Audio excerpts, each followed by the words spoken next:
I'm horror author Paul Edwards. Tonight I'm watching The Whispering Shadow from 1933, starring Bela Lugosi. Movie serials are an extinct entertainment format. So in case you're not familiar with them, what used to happen was that they would film chapter stories and show them bit by bit in movie theaters over succeeding weeks right before the main feature film of the week. So for example, you would go to the theater this Saturday and they would show you chapter 1 of this movie serial, and then they'd show you the main feature film for that week. But if you wanted to see what happened in chapter 2 of the story, you had to come back to the theater next week and, pay for another ticket and see chapter 2 of the serial and then see whatever the feature film was next week. And they would get you hooked in this way, sort of like soap operas, where you have to keep tuning in to see what's going to happen next. Movie serials were limited, though, in the length of the story they would go. Generally, the standard movie serial was about 12 chapters. Some of them went up to 15 chapters. So you would be on the hook for a couple of months going to see the movies each week if you wanted to keep current with what was happening in your favorite movie serial.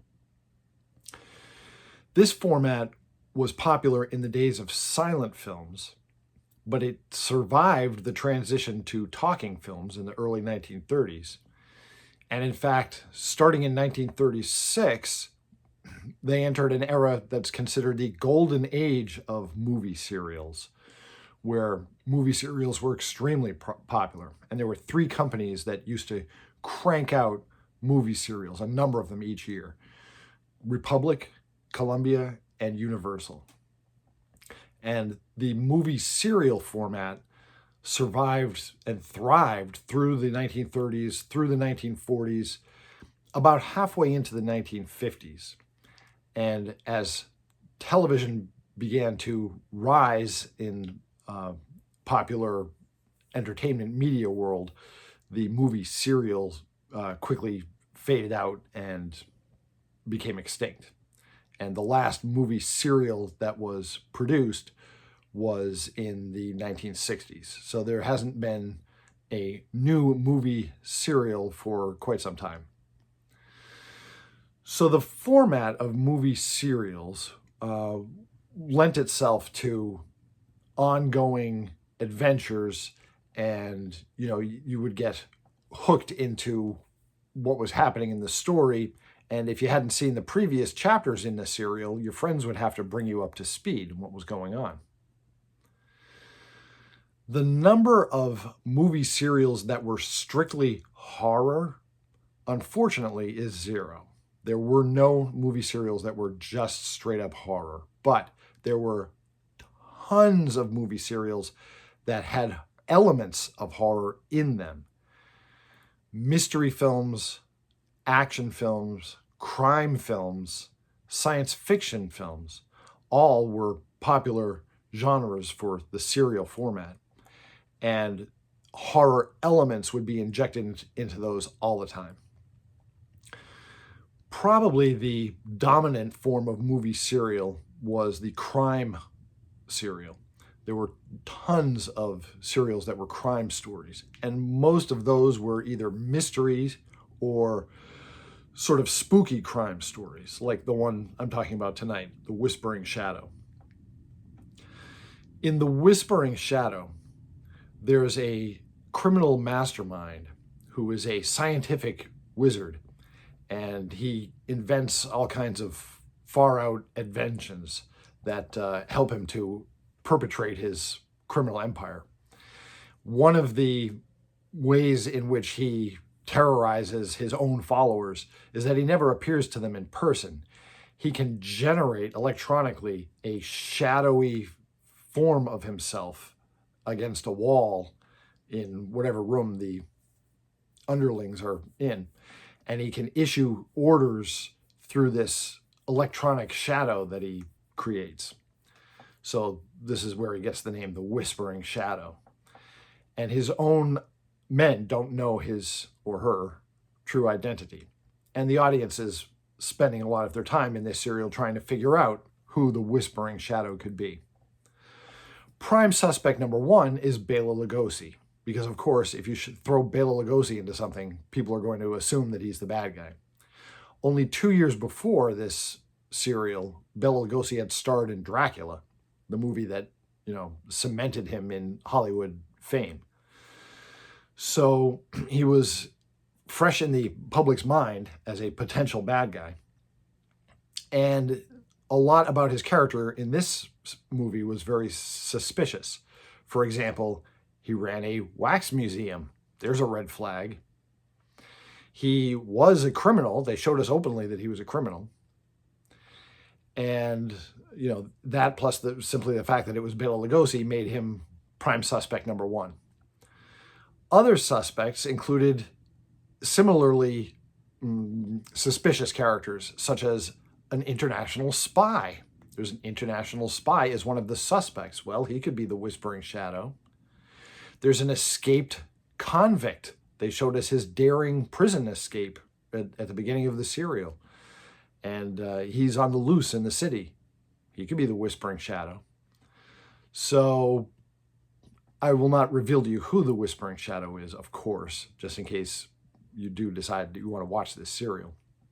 But I will tell you that having already seen this serial and now working through it the second time through, it's interesting to catch little details that you missed the first time through. I like doing this in mystery movies too. If you've already seen the film and you already know who done it, sometimes there are pieces of the film that make more sense or have a deeper meaning the second time that you're viewing it. They completely went over your head the first time when you didn't know who the killer was or who the bad guy was. I try to do that in my own Mourner's Woods novels, especially in the novel Mourner's Cliff, where there's a real whodunit as to who the killer is. And I have several lines in the book that hopefully will go right over your head as the reader the first time. But if you're rereading it, knowing who the killer is, then you're like, oh, now I see what that really meant. So I like when other writers do that, and I like seeing it in the Whispering Shadow serial. Genres really crossed a lot in movie serials. There were a lot of science fiction elements to the Whispering Shadow, and there are horror elements to the Whispering Shadow, even though it's not strictly speaking a science fiction film or a horror film. It's a crime film more than anything. As I said, the main format of the movie serial would, be in one particular genre, but it would throw nods to other genres in it. For example, a science fiction serial like Flash Gordon would have tons of action adventure, tons of fistfights and chase scenes and things like that.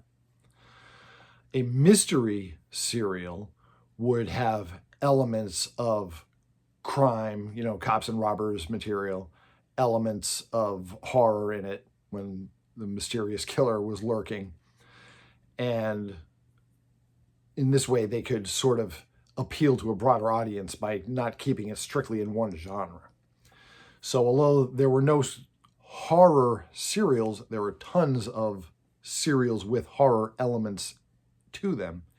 And The Whispering Shadow is a really good example of an early talking movie serial that has elements of horror in it. Bela Lugosi, incidentally, got paid way, way more to do this serial than he got paid for Dracula. It's hard to believe, but there was studio executive resistance to Bela Lugosi being cast as Dracula in the 1931 production, even though he'd played Dracula on stage a million times. And so part of the way that he convinced the studio to hire him was that he took a really, really low pay to do the movie. He took $500 a week, and it was a 7-week shoot. So he got $3,500 for his whole performance as Dracula in the 1931 movie. He got about 3 times that for doing The Whispering Shadow. a movie serial in which he was not exactly the lead. He was an important character, but he was not a character who dominated the screen the way that he did in Dracula.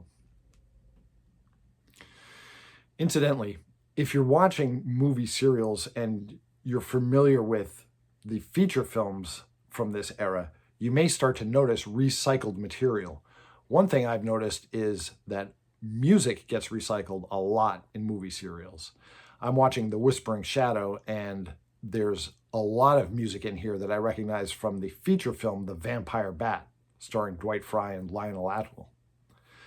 And I remember that in the Flash Gordon serials, which were extremely popular, Bride of Frankenstein music was used, even though it's from a production of a completely different tone, it somehow worked in the Flash Gordon serials. But now that, we've seen these movies over and over again, we're familiar with the music, we're probably noticing something that audiences in the theater wouldn't have noticed. Stock footage also plays an important part in movie serials. They would often cannibalize earlier movie serials, especially with things like car chase scenes, and reuse footage that had already been shot. That also happened a lot in a sort of a lost genre of movie serials, which is jungle films. There were tons of jungle adventure films that were done in serial format. A lot of these are genres that really are not prevalent today. Westerns is another one. There were a lot of Western movie serials, but they were big in the golden age of movie serials in the 1930s and into the 1940s. This film was produced by Mascot Pictures. It was earlier than the golden age of movie serials by about 3 years.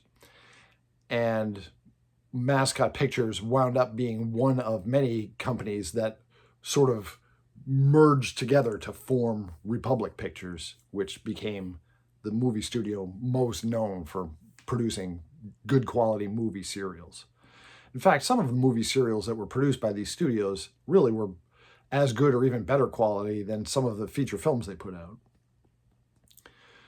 The one drawback to movie serials, though, is if you're watching them in the formats we use nowadays, meaning you're not going to the theater once a week and sitting there for 15 minutes and watching a chapter and then coming back next week. Rather, what you're doing is watching the serial straight through, binging it from chapter 1, 2, 3, 4, all the way through. That's not the way in which these things were meant to be viewed. And so one drawback is they end up really long that way. Most movie serials, when you watch them all in a row like that, tend to be about 3 hours long. Also, there tends to be a lot of recapping what happened in previous chapters, because if you are seeing a movie this week and it's chapter 8 of a serial, well, you may not have seen previous chapters. So they'll spend some time showing you scenes from previous chapters in the serial, something that you obviously don't need if you're just sitting down and watching it straight through. So there's one problem with watching them in the formats we use now, which they were not meant to be seen in. Another problem is that they tended to fall back on certain tropes because they were so easy to film. Fistfights and car chases. No matter what genre of movie it was, you could have a science fiction story where aliens were invading the Earth, and they would find a way to make it a bunch of car chases. The aliens would hire human gangsters to steal radium for them, and the detective was chasing the gangsters who had the radium for the aliens. And, next thing you know, you're in a car chase, just like in any typical action movie. So the studios were adept at figuring out ways to bring the old, trusty standard elements of car chases and fistfights into just about every movie serial. And when you watch the episodes all in a row, it tends to be a lot of car chases and a lot of fistfights, which, gets to be a bit repetitive.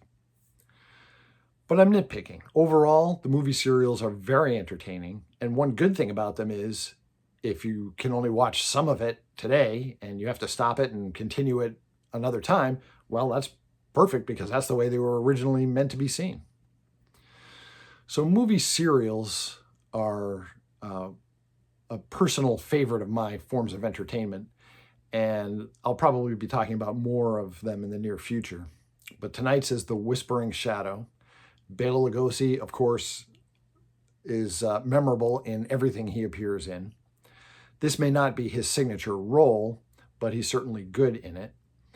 And see if you can figure out who the Whispering Shadow is if you're watching this serial for the first time. I happened to have got it, but you could easily miss it. So I'd like to know in the comments if you figure out who the Whispering Shadow is, or if they fooled you in this 90-year-old lost entertainment media. Hey, thanks for letting me talk to you about The Whispering Shadow. I'll see you in Mourner's Woods.